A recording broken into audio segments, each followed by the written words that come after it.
Yo, what's up? This is Shadowrock and PROFOWON of the Florida Gangs and Knuckleneck Tribe. And aloha kako. This is JASOUL from Eternal Style Crew and BTR Breakin. And you're watching the Gearheads Breakcast, the podcast that hacks culture and movement.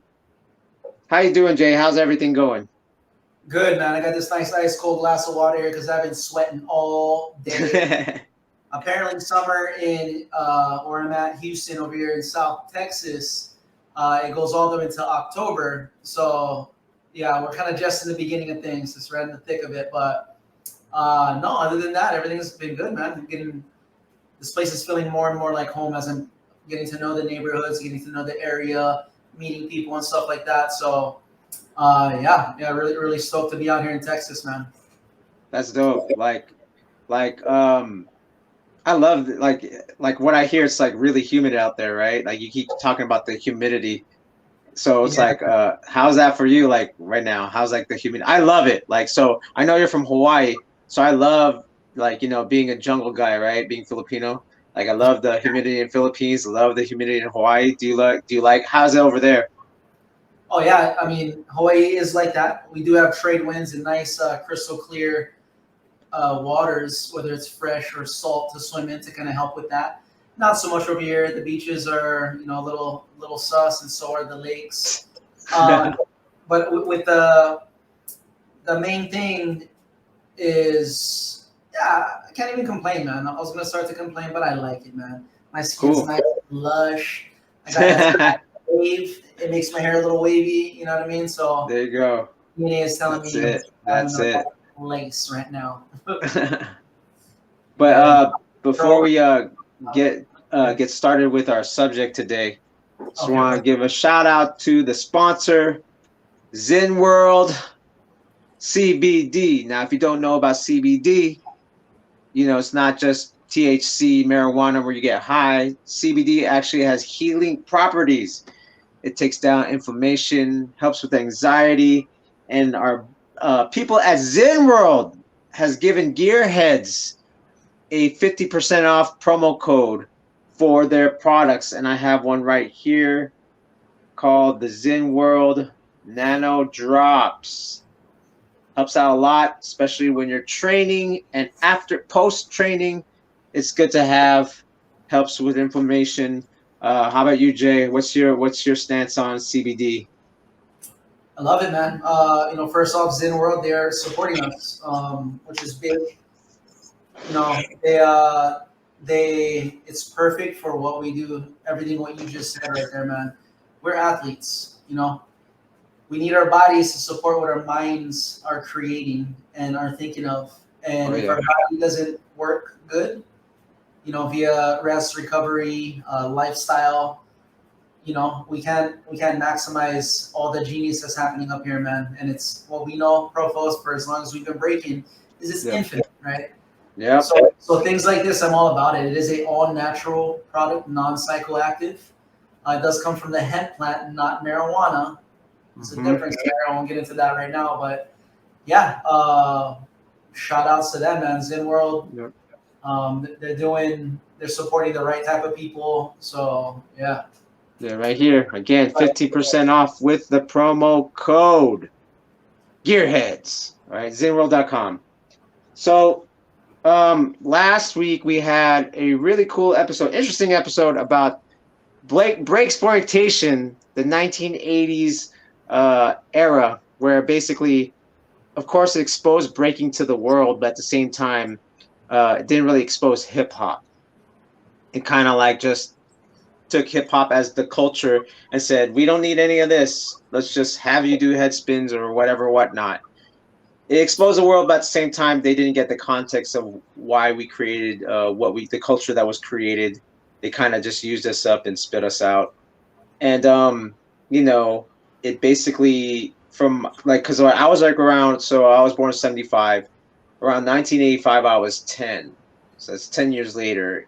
Breaking got popular where I was from, actually around 1982, and but it died around 85. So by the time I was 10, it was dead and gone. So this episode, what we're going to talk about is the 1990s era, what we call Rebirth, the slick, basically the comeback, where it used to be a trend. Breaking was a trend, as you saw in the Fred Flintstone commercial. Like anyone breakdances, it went from that to like, okay, it became super pure. And before we start showing other clips, Jay, what do you guys say? Because you actually came up, like you said, 1995. How old were you then? Like you must have been like 10 or something, right? Or not even like, yeah, 1985, right? Yeah. So why don't you describe a little bit your perspective of the 90s coming up at that time? Well, the 90s, again, I seen a cousin do it. The cousin seen Breakin Hawaii. It was a popular show in Hawaii in the 80s. And from there, you know, some of the guys that was on that, they became rock steady. So that was the movement attracted me to it. Immediately when I seen it, my cousin did a reverse coffee grinder, a back sweep, whatever you want to call it. He called it a flare, and boom, I already knew at that moment that this is what I want to do. So the movement I was practicing, but it was maybe about a year into it is when Rocksteady was coming to. I found out there was other b-boys, you know, some older generation b-boys from my island that was influenced by Rocksteady.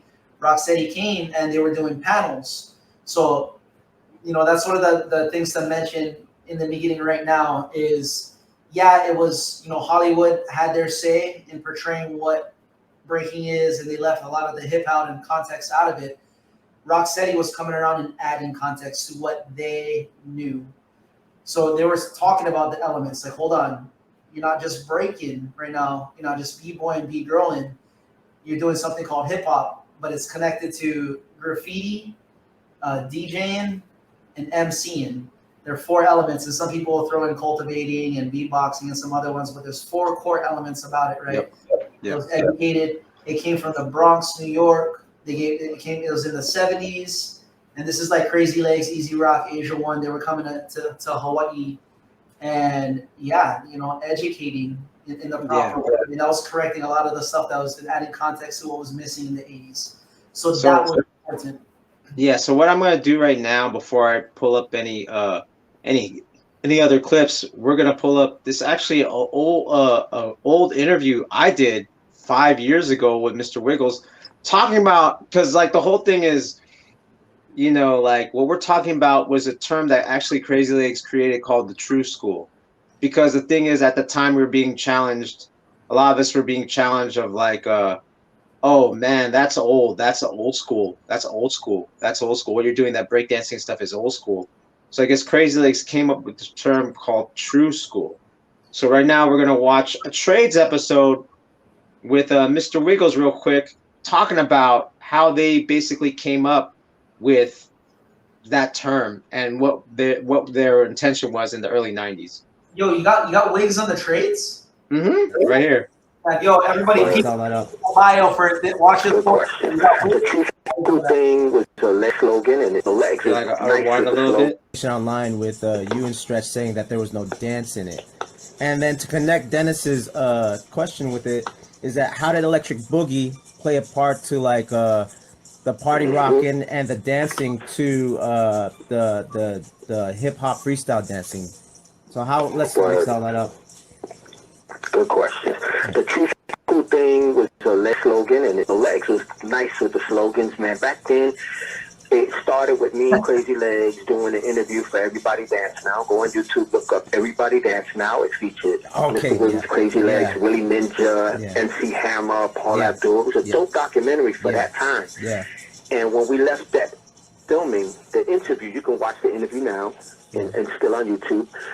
We left there about 89, I think, and wondered, why do we keep saying breakdance? That was the beginning of us realizing everything that we did wrong when we were kids. You know, we were not the generation that should have been explaining it. You know, we were the kids, you know, the original generation. were gone, or they were locked up, or they were drugged out.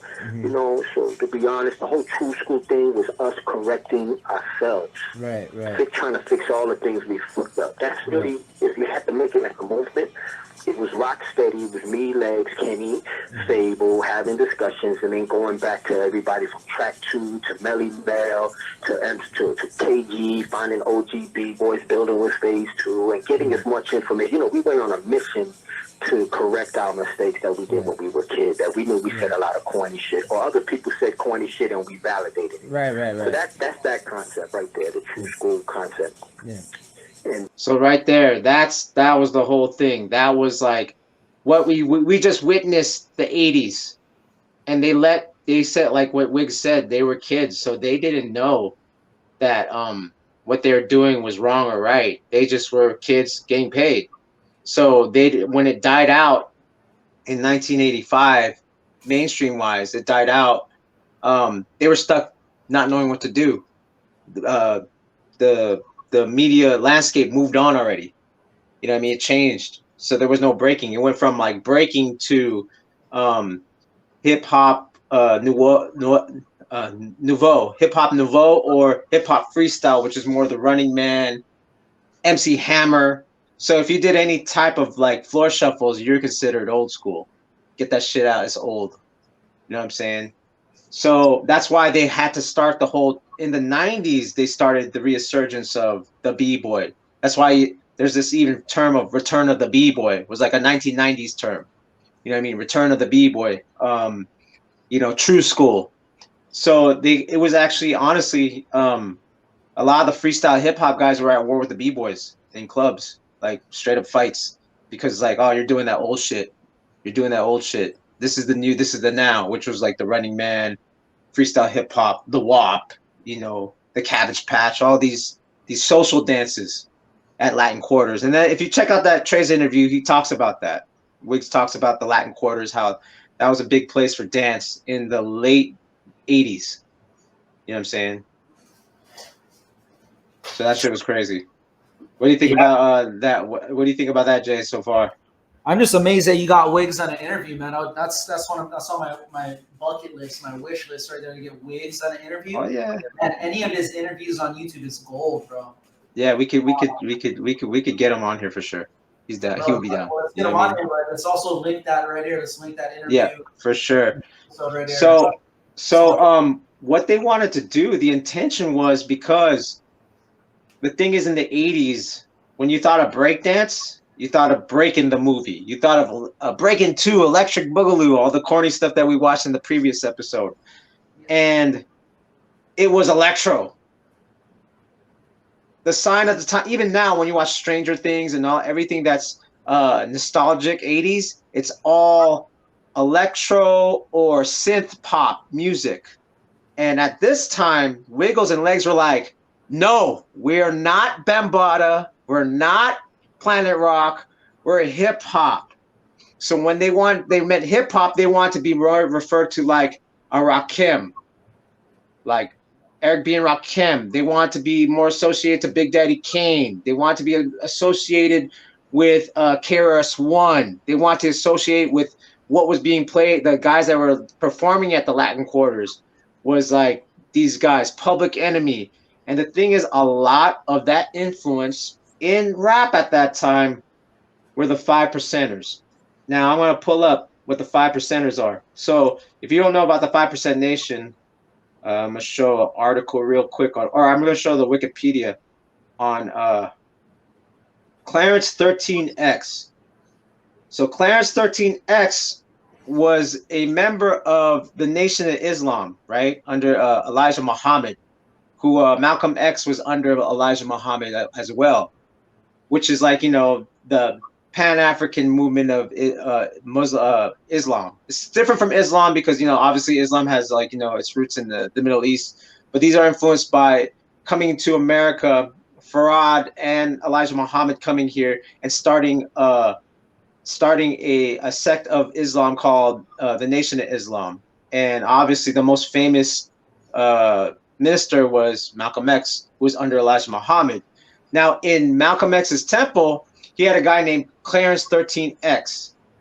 And Clarence 13X, basically, he was part of that same temple or mosque. But the thing is, he wanted to recruit people to the Nation of Islam. That name is crazy.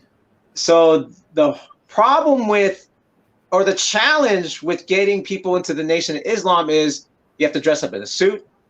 You can't eat pork. You don't mess with white women. You can't drink. So to convince a lot of kids to do that, it was a no-go because kids want to party. They're young. They want to do stuff. So he found a way to kind of bridge the street kids, a way to enter into, maybe if they go through the if you're the 5% nation, maybe you can actually and this is all, I could be corrected. Correct me in the chat if that's the case, in the comments. It was a way to transition into the Nation of Islam. So that's what the 5% nation is. And the reason why it's, go ahead. We have a lot of influence. Our hip hop is definitely directly influenced by this group right here. Yeah. I was talking with Why Not about that, and he was telling me that like the whole, your real name's not Profo, you know what I mean? Yeah. But they give you a name for your cultural, like identity. That comes from the 5%ers as well. Yep. Yeah. So it's like, you might have a son Allah, or you might have Rakim, or you might have Raekwon, or you might have an alias, right? An alias, because it's kind of like why the whole from Nation of Islam, right? Why he was named Malcolm X, because Malcolm he was Malcolm Little, but because Little is a slave name, a slave owner's name, right? That's how you know you're a slave under that. So if your name was like Jason Washington, most likely you come from a lineage of a master of Washington that owned a bunch of slaves in that property, right? So Malcolm Little was kind of like, okay, he's, Malcolm Little's the name of Little, the slave owner named Little. So X was a way to erase all that. So same thing with rebirthing your name, was kind of like we're getting rid of your slave name, and we're creating our own identity. So that was like one of the things of just like what the 5%ers did. They had these names, and the reason why it's called 5%ers is 5%ers are the poor righteous teachers. So the 85. So there's like a kind of a derogatory term that 5%ers say, the 85s. If you're at 85, if you're at 85, it's like you like pop music, you eat pork, you're basically mindless, and you're a sheep that likes anything that's pop culture, doesn't question anything. Then there's the 10%, which is like, you could say that the Illuminati is the 10% that own everything.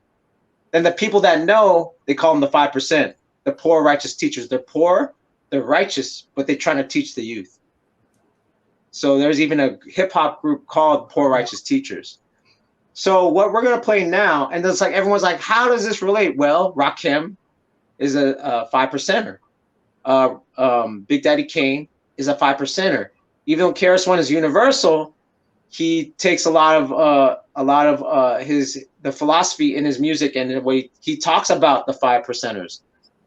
Another big guy is obviously a clip I'm going to play right now.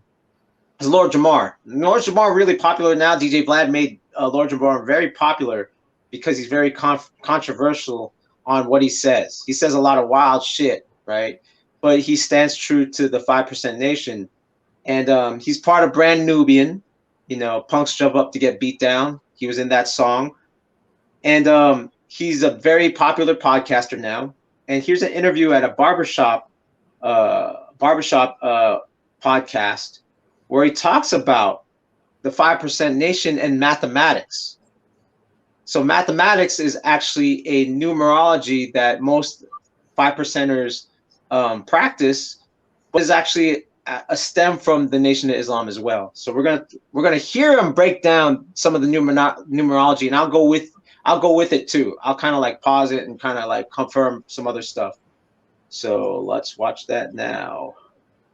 Let this be a teacher. But the basic breakdown would be the number one is knowledge. Or man. Number one is knowledge or man. The number two is wisdom.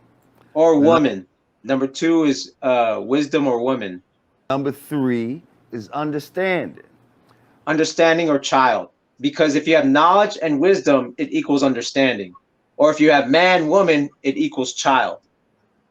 The number 4, now depending on who you were taught by, What's that? some people will say deep on me right now, man. Hell yeah. Well, we got to break down the hip hop philosophy that Rocksteady was trying to spread before we even go into the breaking, because this is the energy behind what their intention was. You know what I'm saying?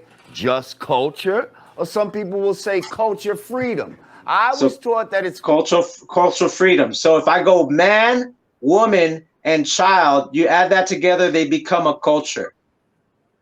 So if you notice, everything's adding up. Everything's adding up. Let's keep going. Yeah, the culture freedom. So I always say culture freedom. Okay. Then you go to the number 5, which is, so again, depends on how you taught. People just say power. I was taught it's power refinement. Okay. So from culture, you get power refinement, meaning refining the culture. It's not just a bunch of people. They're starting to educate. 6 is equality.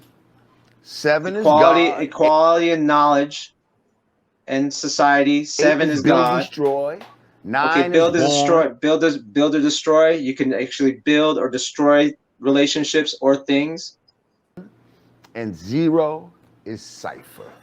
Okay. 1 is born, and 0 is cipher. All right. Okay. Okay. So that was the part I want to get to. Cipher. In the 80s, we called it a circle. We never called it a cipher.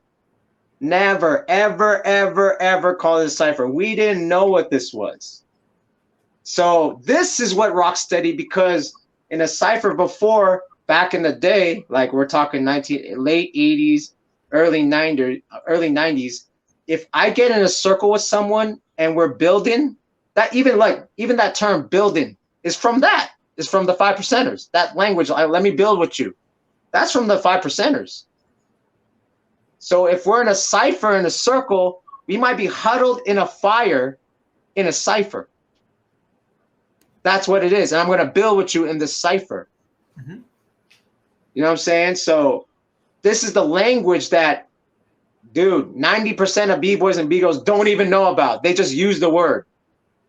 They just use these words without even knowing why they say it. And that actually triggers me. Because like, yo, know what you're saying. You're saying it for a reason. You don't even know. You're just hearing it from secondhand. You know what I mean? You didn't do the knowledge. You didn't build with anyone. You didn't do your 80, what they call in the 5% nation. You didn't do your 180 degrees. You know what I'm saying? So that's a culture that obviously Wu-Tang is very big of. This is why when Old Dirty Bastard said Wu-Tang's for the children, he didn't say because it's Wu-Tang. No, Wu-Tang is for the children because we're 5 percenters and we're poor righteous teachers that try to teach the youth. So there's a spiritual aspect to our music versus all you guys. That's what Old Dirty Bastard was trying to say. But people were like, oh, he's just a crazy dude. But that's what he was trying to say. There's a spiritual element. And this is the culture part that's lost. There is a spiritual element. That's why there is, like, why this music lasts. Because it's religious, because it's from Islam. The influence is from Islam, not even Christianity. It's from Islam. We're using Islamic words. Cipher in Arabic is 0. Yeah, it also means it means a code or the sky's way of writing or something like that. That's where we popularly hear the term decipher, right? When you're trying to figure something out. Yeah. Cipher is, so it's one of the ways that is, we communicate, and we do that through poetry, aka rhyming, aka rap, hip hop music. We do that with our movement. We do that with the way graffiti. This all the ways we segment elements to create our own interpretation of things, man. It's that's what it is. The cipher is a place for that. Yeah, but my thing is the language of it being from a 5% angle, from Islam, and we're kind of just like, no, and that's why it's like mainstream music can't understand this. It's too deep. It's too religious, and that's why it's like kind of why that was the intention of the true school, was that intention of know this knowledge, not just the breaking. not just that move. Know this. Know it's from God. Know it's 7. Know it's, you know, build or destroy. No, that's like knowledge, wisdom, understanding, and as a culture, and we're a culture, let's not break that away. So that's what's lost actually in breaking right now. It's gone. It's gone. You know what I mean? Like pretty much. No one understands it. Everyone's wearing Versace. Can you tell by observing that it's gone? Can you tell who actually knows? Not a lot. Those who pass it on, that live it, they learned it from their cousins or uncles, and they have a dogmatic thing, but not knowing the reason why. They don't even know the why. They just are listening to their elders versus like, why is this? And so that's why, to me, this episode, I needed to begin the 90s episode with this, because this was the intention behind the campaign, right? It was like, let's stay away from the 80s. It's not fun. It's not glitz and glamour and Hershey's and Fred Flintstone. No, it's a spiritual war. It's spiritual. We have to stand by this first before anything else. And that's the thing. It got lost. Now it's back. We're getting back to that. We're getting back to the glorification of it.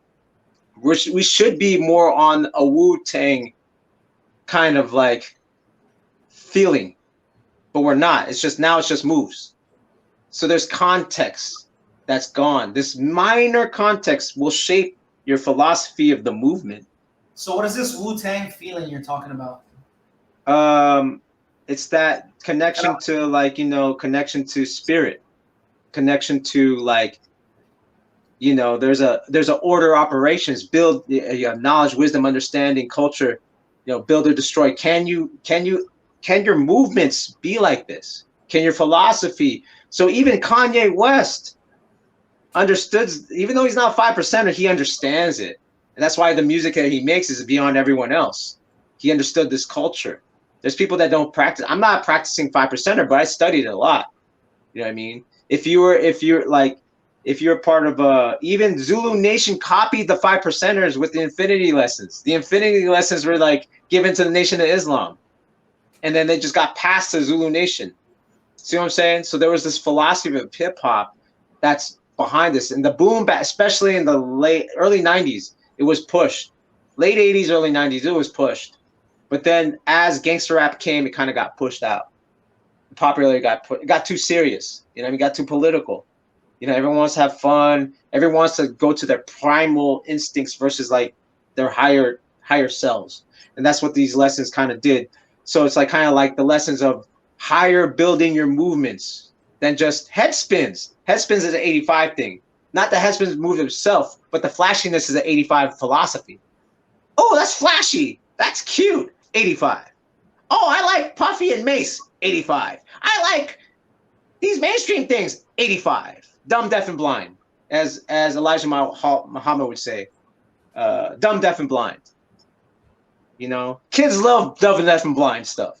Why? Because they're kids. They're not supposed to think higher. They just want to have fun. They're primal.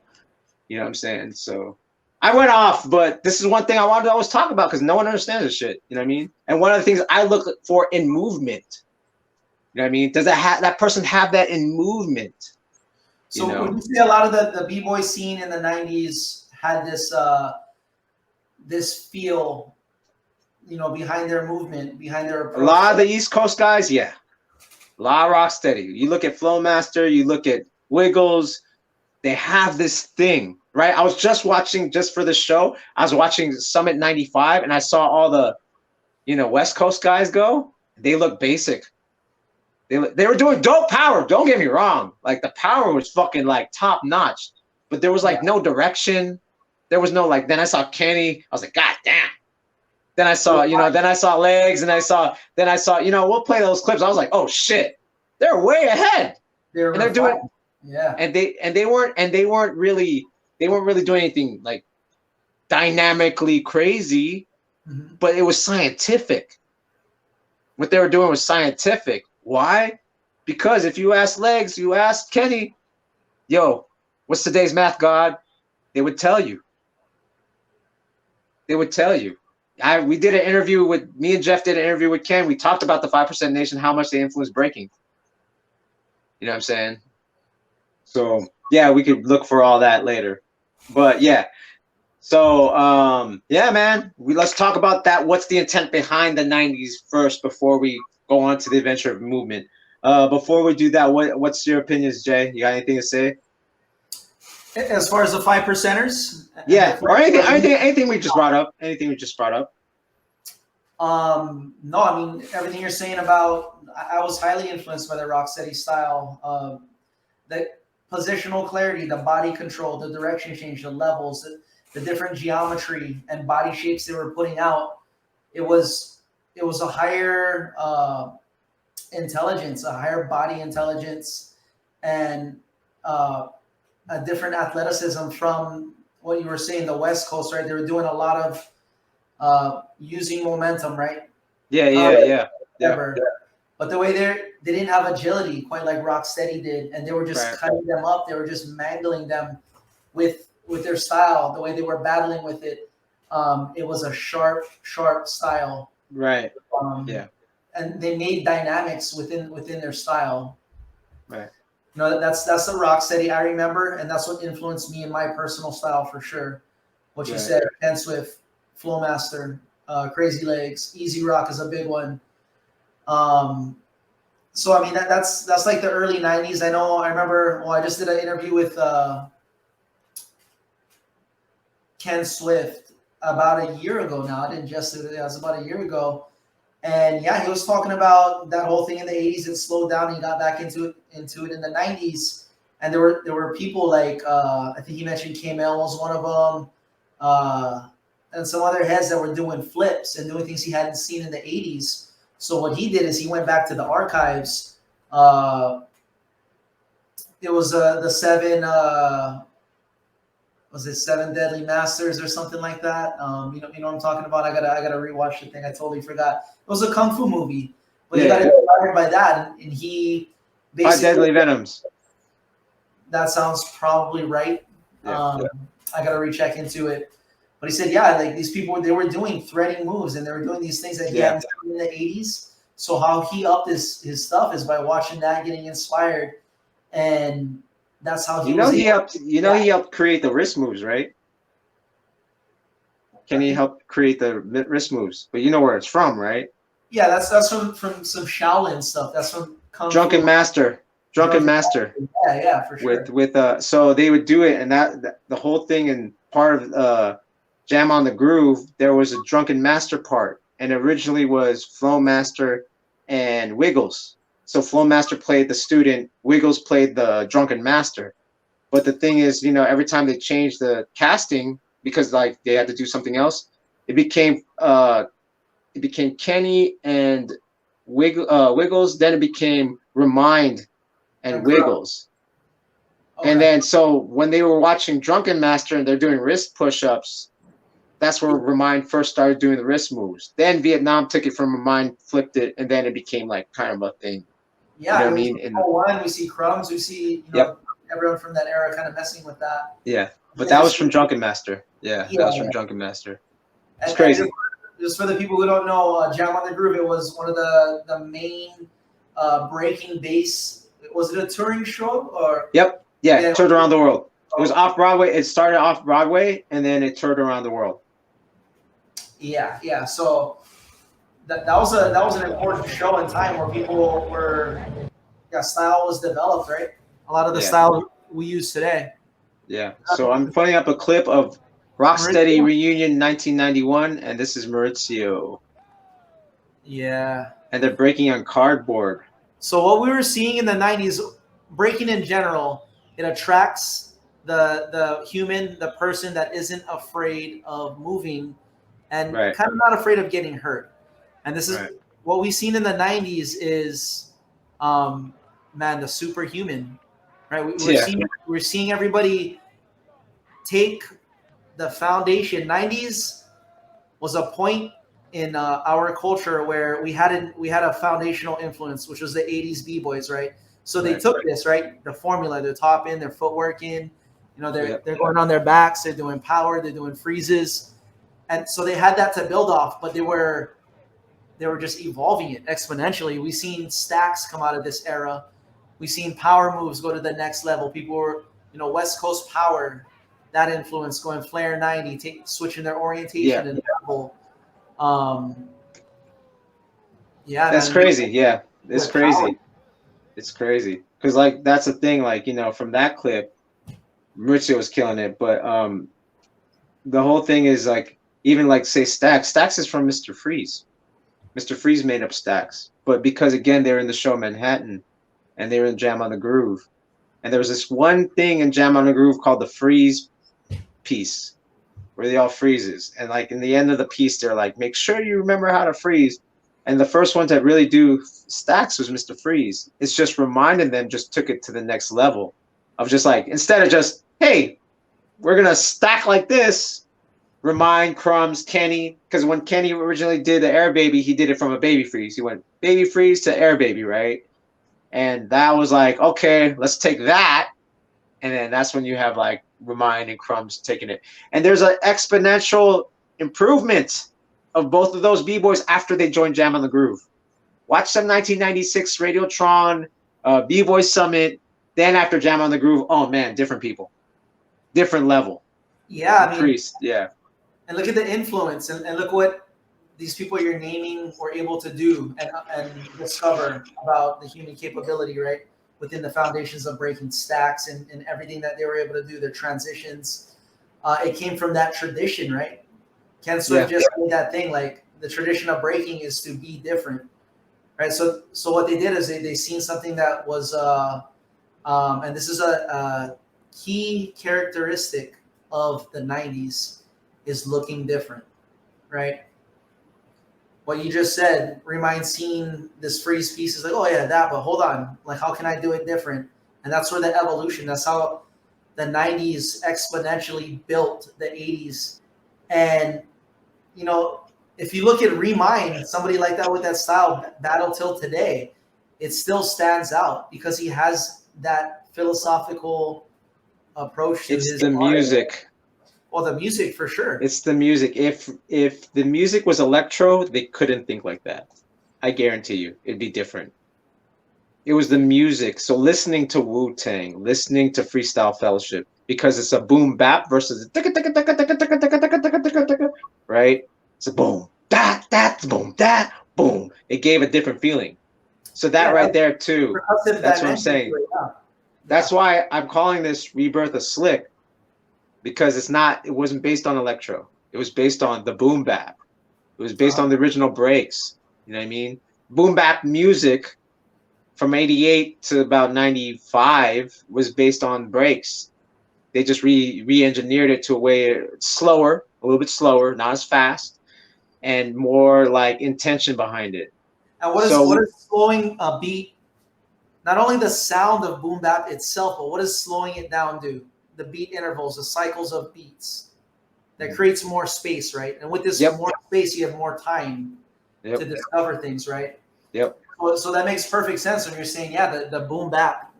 You know, again, influenced by 5% Nation. Yeah. Influenced by that movement, not necessarily Dr. Dre. I would say it's more influenced by not Dr. Dre was a producer that copied the Bomb Squad, which is the Shockley brothers, were the producers of Public Enemy. That sound, that hip hop sound from the late 80s to the early 90s was the Shockley brothers. They're the ones that shaped that. So we talked about Rocksteady reunion. Now let's talk about the West Coast. We're talking about Radiotron. What year is this? 1995. 95. This is when I started breaking right here. Yeah. So the whole thing about, you know, when we talk about One Jam, we talked about One Jam, Rocksteady reunion, that footage was from 1991. Now this is 1995 West Coast, even though Renegades is a San Francisco crew, freestyles from Central Valley. Were you at this one? No, I wasn't. Oh, okay. Yeah, I was too busy adulting. So if you notice, it's more electro again. You know, this is before the panels, before Rocksteady really started to come to the West Coast a lot. And, you know, at the time, you know, there was beef against Air Force and Rocksteady at this time too. So the philosophy was a lot different. But if we're talking about one thing that came out the 90s that didn't happen in the 80s is the starting of jams, events, right? Yes. Okay. This is what started in the 90s, right? To give it since it wasn't on TV and you have access to it, you had to either have a videotape or be told that there is something going on somewhere. Yeah. And at this point, this is where it was going on in the West Coast. It was LA and Radiotron again. And I've said this before. The reason why Little Caesar restarted Radiotron is because he came to the Bay a lot around 93 and said, I need to do this in LA. So this is like the product of that was bringing back Radiotron from the 80s. So jams revived the culture, right? Because what we're saying in the 80s, they had Hollywood, right? To kind of validate the art as something that's legit, which got people into it. They're like, wow, this is on TV. Wow, Fred Flintstone's doing it. And then when Hollywood dumped it, right, they picked it up and they're like, right, let me get my money, let me squeeze it. And then boom, like a bad habit. Here comes the 90s, and now the true heads that stuck it through and are coming with the 5%er. Let's educate you. Let's build community, and let's create a platform, you know, for ultimately testing the skills. Right. That's really what a competition is against your peers, which is another form of validation as well. But now we have people coming from different parts of not only the city, the nation, and the world. This is a platform for them to come together. And, exactly. I mean, this is just Radiotron. Yeah. Rocksteady anniversary. I know you got some other ones coming up. Yep. So that's the thing. So, okay. Now, remember what I just said. You know, like, not everyone was very peaceful back then. You know what I mean? And, like, you know, we just showed the Rocksteady where it's like, you know, the philosophy was, you know, we're trying to reinvent ourselves. You heard Mr. Wiggles on my interview say we're trying to reinvent it instead of from breakdancing, we're trying to be b-boys, which has the intent of this 5% nation and deeper sense of culture. Well, with Caesar and them, they loved the 80s. They loved it. That was their nostalgia. That was the thing. New York City Breakers, I want to fly. I love Debbie Deb. I want to have the Street Jams compilation playing in the background. Hip hop. Yeah, I know hip hop. I love Dr. Dre. Juxtaposed to that, there was no spiritual essence of it being a 5% thing. It was more of a, you know, just let's bring back the 80s, but let's go faster. In my opinion, you know what I mean? You know what I'm saying? So that was their thing. That was like what I think. My interpretation of what Air Force was doing was trying to relive the 80s, but then in a higher level. You know what I mean? Like, let's do the combos faster and harder. You know what I mean? Like 5%. I don't know what, you know, what's Nation of Islam? You're trying to, you know, slang bean pies. I don't get it. You know what I'm saying? So they didn't know. They didn't really connect like that with the hip hop people. They did, but they didn't. But so on the West Coast too, was kind of like, well, you know, they have Rocksteady reunion in New York, and then they have Radiotron in LA. You know, Asia One, Easy Rock were like, well, let's throw something where we can get people from the East Coast out, and that was B-Boy Summit. Boom. Yep. Yep. This was my dictionary right here. This was my greatest influence right there. Yeah. The Overflow video, which had clips from this, I believe. I haven't seen it in a minute. This itself.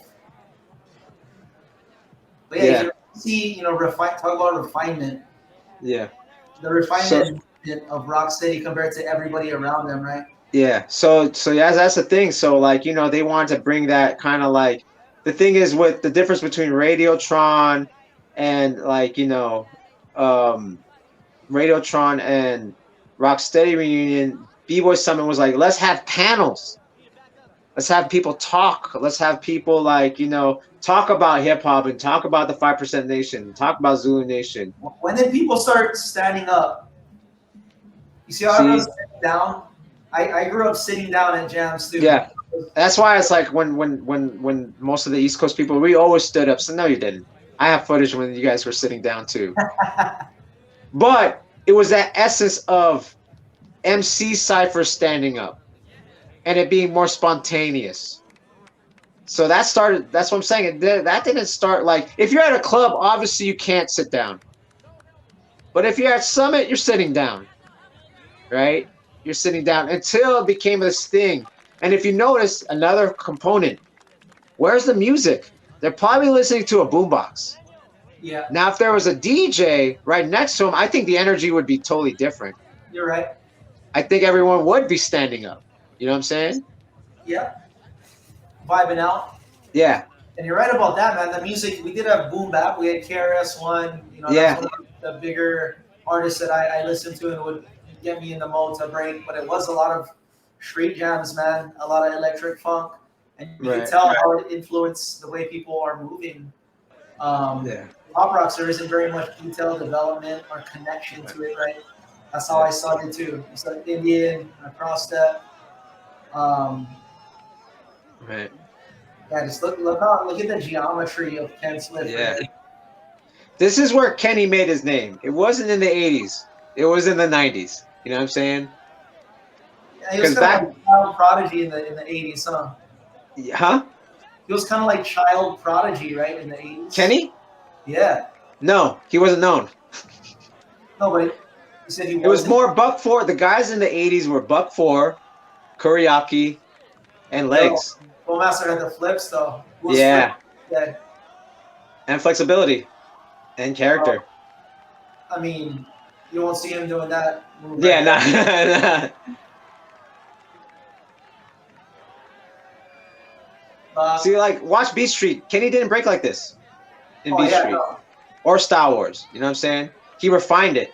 He evolved, yeah. He evolved his style. Man. And that's why I say, like, Kenny really made his name. Shout out to Imperial JB's Machine Harada. He's still a promoter in Japan too. So what we're seeing right now, 80s Ken Swift to 90s Ken Swift. Oh yeah, difference. Yeah. So he had a foundation, right? He got it from his cultural, time.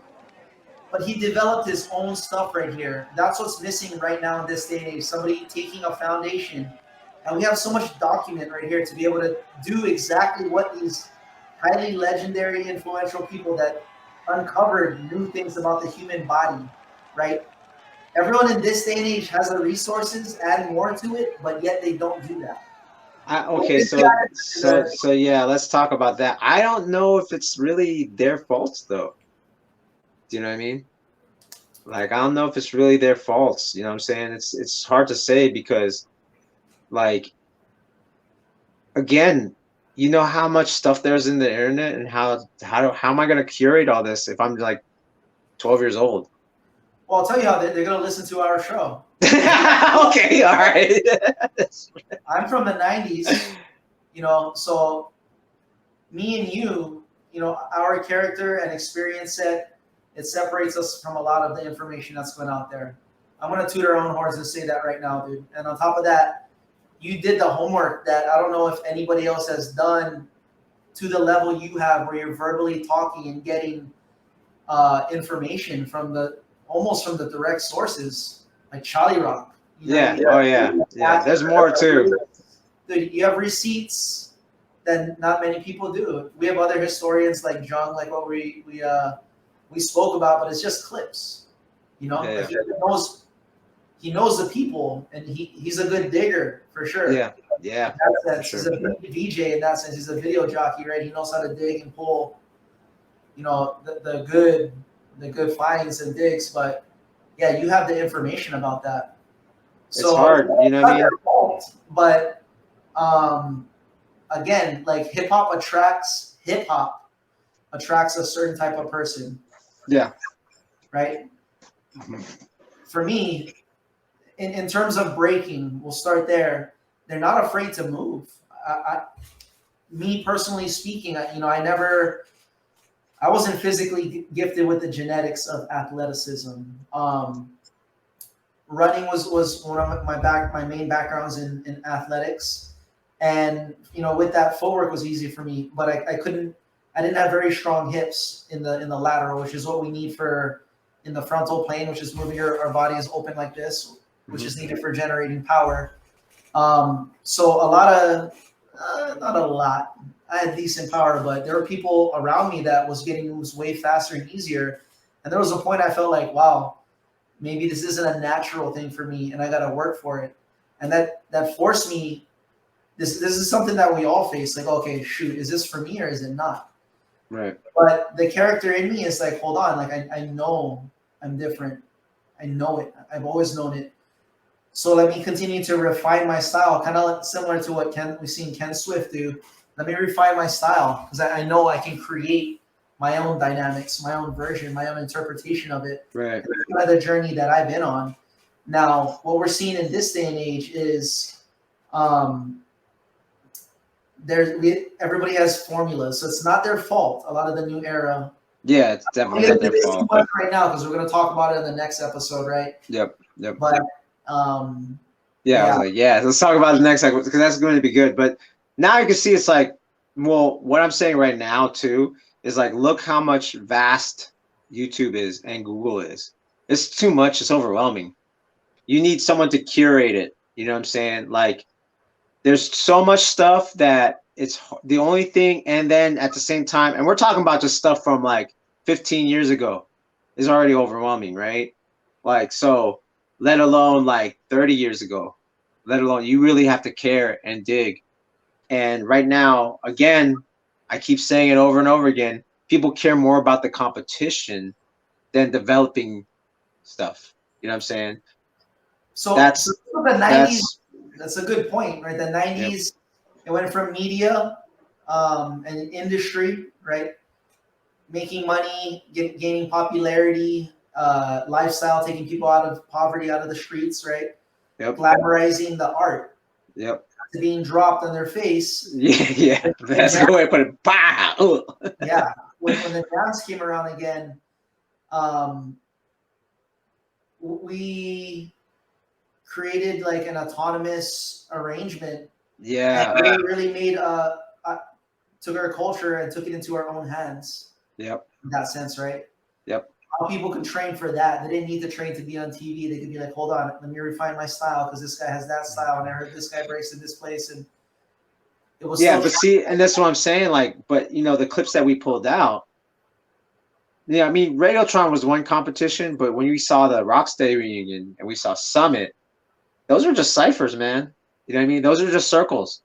And that was like where you could be creative. You could actually mess up and no one's going to go tap the floor. Yeah. You could mess up in front of them and it was fine. Why? Because it was like a jazz session. You're just jamming. Maybe you battle, but there was no rules of execution, no rules of like winning. You won because the crowd cheered for you. That's it. Even if you weren't battling it, think about that. You're winning without battling.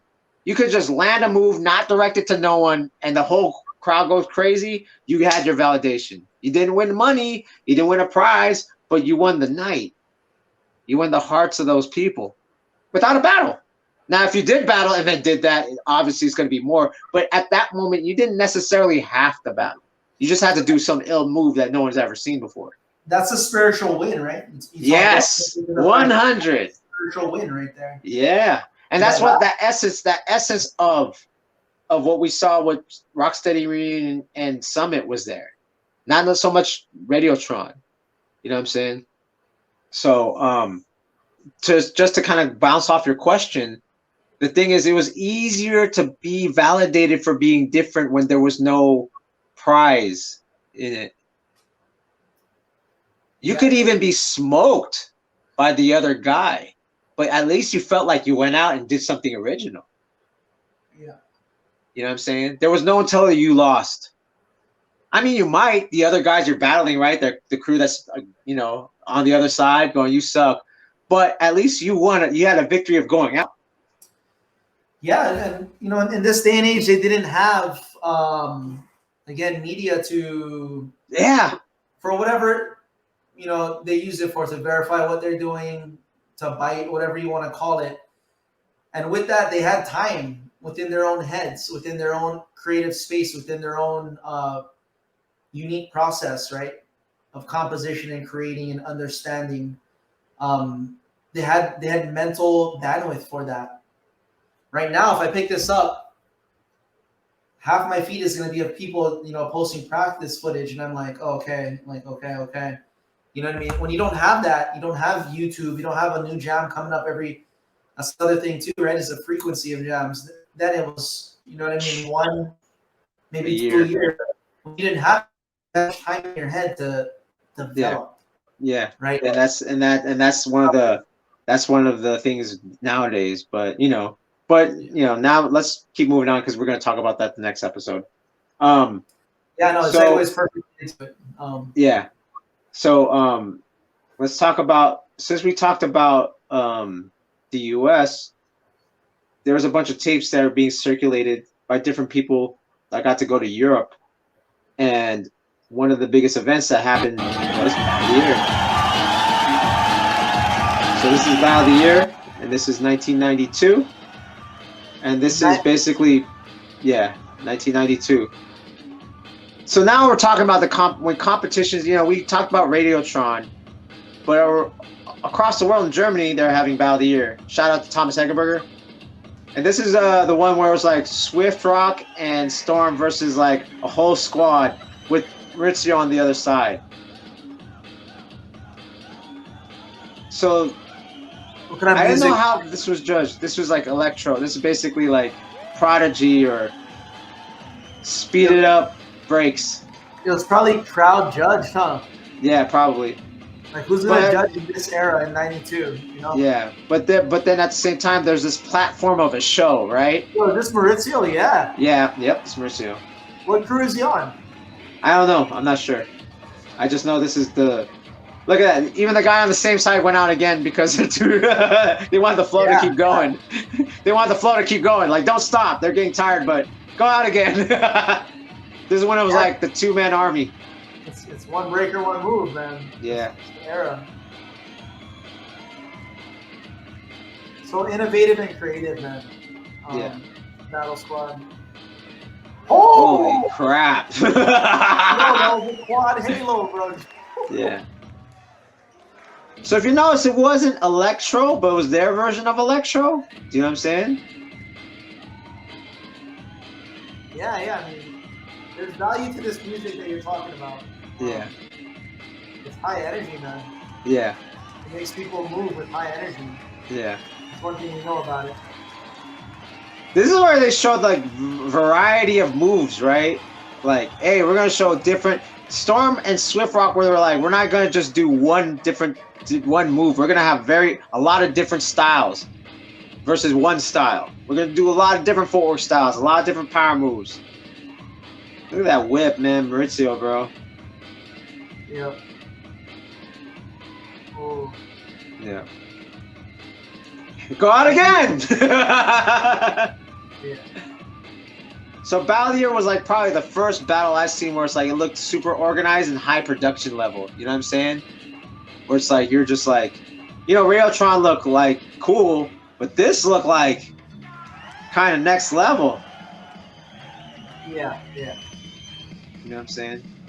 So give a shout out to Thomas and Battle of the Year, because that's another thing that happened in the 90s. Is like now we're starting to talk about high production levels, different countries, because I think this is like Germany and like I think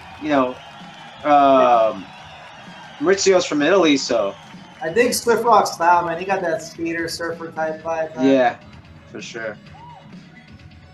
Holy crap! That's a dope little fakie. Might have messed up. I made it look good. Yeah. When you're so aware of your body, Holy crap! Don't really mess up ever. Yeah, I mean, obviously back then it wasn't really about execution, right? Like you kind of just went for it. See a lot of people fall and mess up, and you know what I mean. And it was fine.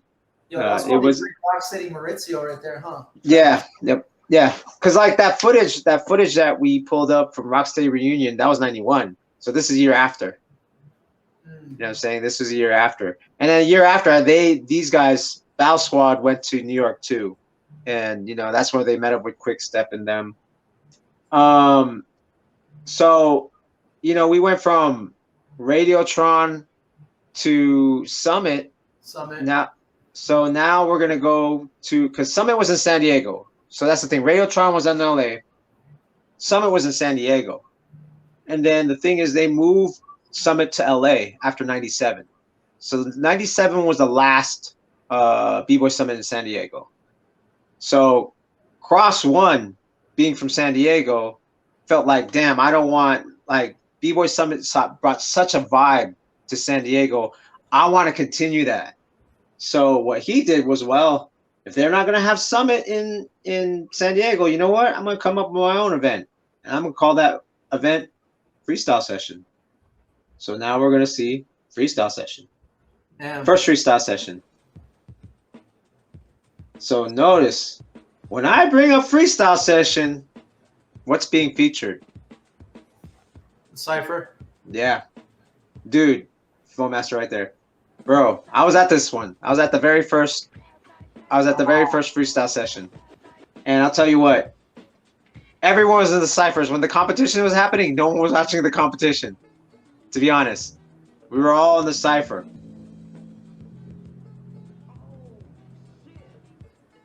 See, look at that. Everyone's sitting down, see? Even in 97. You East Coast guys are full of shit. Oh, we're raw. We always know you didn't. I bet I could pull up footage from Florida where they were sitting down. I bet you I can. I'll find it.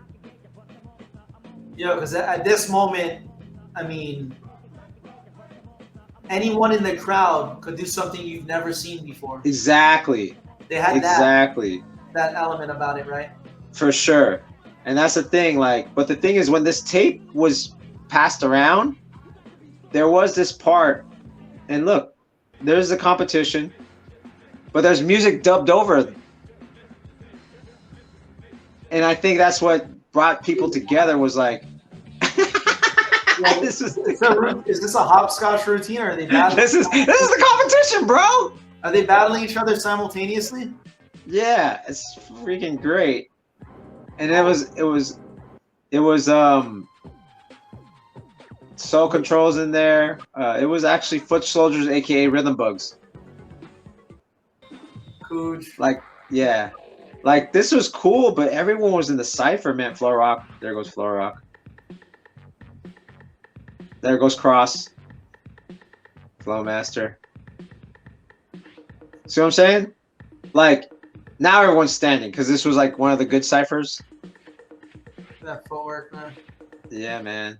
Dude, if Flo's knees never went bad. Think about that. That could be Flo's the next knees. title for our one of our hot If his knees never went bad, bro, like, imagine where that guy would be. Never went bad. Yeah, if he never messed them up. Yeah, I mean, if you look at the things he was doing, like, Dude, ill, nasty, bro. Out of the box. Oh, Spidey, rest in peace. Soul Is that Control, Spidey? Spidey. Yep, BIS. with the skates, right? He used to do Mhm. on the Yeah. skate. Yo, Yeah. that was him. Yeah. Whoa, Vietnam. I didn't know he was from this era. Huh? I didn't know he was from this era. Yeah. No, he's from the early 90s, actually. Oh, Gee whiz. Okay, let's play this clip. Guess who this guy is? is that you? Yep. Is it really? Yeah. Yo! No way. That was me. I was just messing around. I kind of thought it was you, but really? That was me, dude. Yo, what year is this, dude? 97. Flow Rock. That's Flow Rock right there. That's why I said we were in the same side for songs, like we were. Oh, damn. That's G Wiz's little brothers. They're all like really old now, which is crazy. See what I'm saying? Like, we paid attention to the ciphers more than the battles. Like, people were watching the battles, but we were like in this. You know what I'm saying? We were like, this is dope. Yeah, again. You know, because you want to get down with, like, in this cipher, like, Crumbs was in the cipher, Flow Rock, Easy Rock, Flow Master. So I was like, oh, I gotta go out. Bob. Had that little PROFOWON influence. Can't do that no more. I can't do it. Hollow back as deep as that no more. Yeah, no, a lot of the things, like even the setup you do till today. Yeah. Yep. Yeah. There's still themes for sure. Yo, that's legendary. Man. You were at the first freestyle, huh? Yeah, that's one thing. That's one thing that I could say I was there. You know what I'm saying? And you made the tape? Yeah, I made the tape too. I was like, dude, when I made the tape, I was like, I made it. I made it. Oh. My life is complete. And I wasn't even in the competition. I was just chilling. Yo, on-screen fist bump there. Yeah. Oh, wait, is this way? Boom. Oh. The depth is a little off, but hey. Yeah. It's all good. Much respect, bro. That's freaking dude, cool. That's crazy, right? That's why it's funny. Like, I'm in, dude, if I pull out the tapes that I'm in, like, people would trip. Like, you were there too? It's like, yep, I was there. I mean, I was just in the background. I wasn't like the star, you know what I'm saying? Because there was people that were stars, you know what I'm saying? Yo, bro, so I got a solid 8 left right now. So all right. Is there another important one or? No, man. I think we said what we said. Like, you know, we could go on and on and on actually on like what happened in the 90s, but I think we had a good overview summary of like the intention, the return, the instead of it being this glitzy glammy thing, it turned into like, we're serious. We're actually, there's an intention of a culture versus like, and a movement versus like, oh, we're just here, just doing it. And it became deeper. There was a deeper meaning behind movement and creating movement, right? Yeah. It became more defined and, you know, and more kind of inside baseball. And that was the pride of it, you know, of the 90s, what was given to like what we're about to talk about in the next episode, which is the 2000s. Yeah. So Jay, before we wrap it up, what do you want to say? Like, what do you think about this journey of going through the 90s? Like, quick journey, quick summary of the 90s. I love it, man. I will always call it the golden era Right. For everything we just spoke about, man. I mean, from the birth of organized like jams, that it was bringing all these different styles and creating that competitive platform that made us want to go home and practice, to the style itself. Everybody was original. Everybody was looking different. There was nuance to their influence, but they had tradition enough, right? They were carrying on tradition. They had that integrity that I think is so important for every artist. It's trusting your process, understanding that every time you gravitate towards looking like somebody else, you're stepping further away from who you are. And it was so important. The styles that were developed and in this era is what influenced and kept it going to where it is today. If that didn't happen and it kind of stayed around, you know, everybody was biting each other, there would be no need for competition at a certain point. And yeah, I mean, the dance wouldn't be evolved, and it wouldn't open the eyes and minds to the next generation, right, that succeeded this generation. And we're going to talk exactly about all of that in the next episode in the 2000s. So yeah, originality was big in that. The music, 80s mainly, I think. We didn't even talk about the DJs of the 90s too. Yeah, I mean, we will talk about DJs eventually.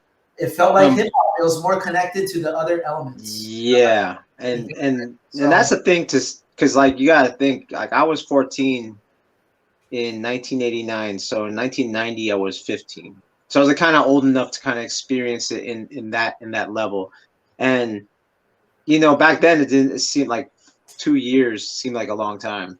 Now at this age, it doesn't feel like that. But it's a trip to see that I got to see from 1990 to 2000, like the development and everything excelled quick, to be honest, right? It excelled quick. And I'm proud to kind of say that I was at, locally here and internationally, I got to see some stuff. I got to be a part of the movement. So before we wrap up, is there anything else you want to say? That's about it, man. I'm super proud, grateful that I was exposed to hip hop in the 90s, and I started when I did. I will forever hold on to that as the pride of my my cultural experiences. I got to start in the 90s. Yes, sir. Yeah, so this is one of my favorite episodes. With that being said, man, just to be able to speak about it, I'm very blessed to do it till today. But the fact that I came up in the 90s and learned in the era of the panels and when it was still tribal and everyone strove for originality. We bit. Everybody bites, but people hold on to you do shoulder roll, so you bite. That's not the point. Shoulder roll. You will never see me doing a regular. Sorry, windmill. That's a Hawaii. That's that moke talk right there. That's that moke talk. Let me make sure. Yeah. I like shoulder rolls. That's Hawaii's coming out. You'll never see me doing a foundational move that I haven't flipped in 5 to 10 different ways. That's the point. That's the whole point of it. That the 90s raised me, and that's the philosophy that I hold to. So yeah, that's pretty much it, man. Yeah. Before we call it out again, want to shout out to the sponsor, Zen World CBD. 15% off with the promo code Gearheads. You can have fine products just like this, the Zen Nano Drops. Yo, let's take one. Before we wrap it up, let's take one together, Jay. Cheers, brother. Cheers. Cheers for you. CBD for recovery, helps with inflammation, anxiety, good for rest and repair. All right. So again, 15% off. Use the Gearheads promo code. And before we sign you off, where can they find you, Jay? You can find me on Instagram. We got the handle right there. High State Rocker. That is HI for Hawaii, the Hawaii State Rocker. Chi Pono. I'm also on YouTube under BTR Breakin. That is my education system that I have for Breakin specifically. I'm on TikTok as well. I'm on Anchor. I do have my own podcast. And yeah, those are the main ways to find me. There you go. And you can find me at on IG PROFO_FLGZ. You can find me on YouTube under PROFOWON. Thanks for watching the past episode. I am Nietzsche. That was last Monday or this past Monday with Before the Billions, my man from Atlanta. And you can catch all the old trades. So you saw an episode of the trades. So I have a bunch of interviews with different people. Po1, Issei and Wing Zero, Remind, Ken Swift, Lino. Dude, just look at my YouTube and you can see all the episodes. So again, this has been episode 11 of Gearheads Breakcast, 90s Breakin' Era, Rebirth of Slick. I just want to say peace and see you guys next episode. Don't forget to subscribe to us, guys. Continue to support. Thank you to everybody out there. Much mahalos. And we are out. Peace.